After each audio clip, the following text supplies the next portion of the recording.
Saat genap berusia 40 tahun, Nabi Muhammad SAW dipenuhi kegusaran. Rasulullah gelisah melihat sikap kaumnya yang semakin jahiliyah, zaman kebodohan. Dalam konsep Islam, jahiliyah berarti di mana penduduk dalam ketidaktahuan saat manusia bertindak tidak sesuai dengan ajaran agama. Saat itulah awal Nabi Muhammad SAW menerima wahyu pertama atau turunnya Al-Quran untuk pertama kali, yang dikenal dengan Nuzulul Quran. Kegalauan hati ini membuat Nabi Muhammad SAW senang menyendiri. Dia meninggalkan rumah menuju perbukitan.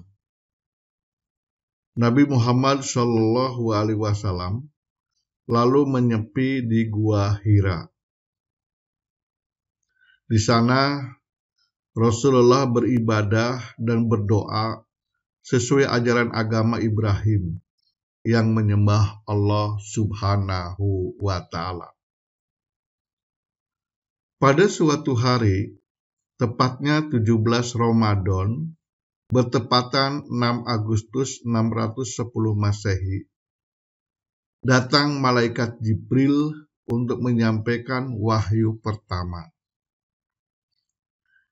Iqra, bacalah, kata malaikat Jibril. Aku tidak bisa membaca, kata Rasulullah. Dalam sirah Nabawiyah, sejarah lengkap Nabi Muhammad SAW, karya Abu Hasan Ali Al-Hasani An-Nadwi, diceritakan malaikat Jibril lalu mendekap Muhammad hingga kepayahan. Perintah bacalah itu disampaikan sebanyak 3 kali. Barulah setelah itu, malaikat Jibril melepaskan Nabi Muhammad SAW dan menyampaikan firman Allah. Bacalah dengan menyebut nama Tuhanmu yang menciptakan. Dia telah menciptakan manusia dari segumpal darah. Bacalah, dan Tuhanmulah yang maha mulia, yang mengajarkan manusia dengan pena. Dia mengajarkan manusia apa yang tidak diketahuinya, kata malaikat Jibril. Wahyu pertama ini terdapat di dalam surat Al-Alaq ayat 1 sampai dengan 5. Wahyu pertama ini pula yang menjadi penanda turunnya Al-Quran atau Nuzulul Quran. Sekaligus hari pertama Muhammad diangkat sebagai nabi.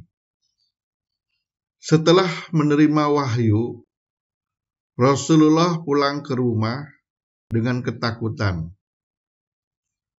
Setibanya di rumah, Muhammad meminta sang istri Khadijah untuk menyelimutinya. Selimuti, aku sangat takut, kata Rasulullah. Khadijah dengan cepat melaksanakan permintaan itu dan bertanya, mengapa Rasulullah terlihat sangat ketakutan? Khadijah lalu menenangkan Rasulullah. Dia sudah tahu bahwa Muhammad merupakan orang pilihan Allah yang akan diangkat menjadi nabi. Setelah itu, Nabi Muhammad tak lagi diberikan wahyu, atau dikenal dengan masa patrah. Barulah setelah 40 hari, turun wahyu kedua. Hei orang yang berkemul atau berselimut, bangunlah, lalu berilah peringatan, dan agungkan Tuhanmu, dan bersihkanlah pakaianmu, dan tinggalkanlah segala perbuatan yang keji, dan janganlah kamu memberi dengan maksud memperoleh balasan yang lebih banyak. Dan karena Tuhanmu, bersabarlah, kata malaikat Jibril kepada Muhammad. Wahyu kedua ini terdapat dalam surat Al-Mudaththir ayat 1 sampai dengan 7. Wahyu kedua ini merupakan perintah kepada Nabi Muhammad SAW untuk memulai dakwah menyiarkan agama Islam. Khadijah menjadi orang pertama yang beriman kepada Allah. Ali bin Abi Thalib, Zaid bin Haritsah, dan Abu Bakar bin Abu Quhafah juga menjadi orang yang pertama-tama masuk Islam. Sejak saat itu, Al-Quran turun secara bertahap di Mekah, yang dikenal dengan ayat Makkiyah. Dan setelah Rasulullah hijrah ke Madinah, yang dikenal dengan ayat Madiniyah.